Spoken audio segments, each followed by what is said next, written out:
Nalobaki yango ne bandela journal Olelo journée internationale ya liberté de la presse na République démocratique du Congo bilan ezali nini bolanda reportage oyo ya Aymar Mongaba. Le média 21e siècle nouvelle frontière ezali thème oyo mokola lelo et fait amener à cadre journée internationale il y a liberté de la presse caméra lingala facile et tambola qui pona kokutana na quelques journalistes professionnels baloba qui boye. C'est-à-dire en respectant les règles de déontologie et d'éthique professionnelle. Eux exigeaient que le journaliste soit à collecter informations, à traiter en gros, dans le traitement, là, il faut veiller à quelques principes, à quelques critères. Il faut être honnête, il faut être impartial. Même si on est dans la période électorale, des années période sensible, on propose un problème. Les processus ministère na biso tutelle et kochape maboko corporation na biso UNPC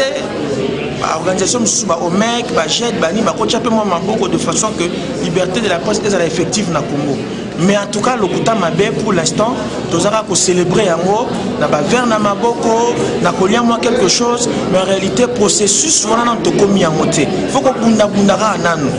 biso ba bandesango na mboko yo salama kamungi pour ata obandi na bandeli politicien bazao kokate biso nde tozalaki kotia mwa poa tozoloba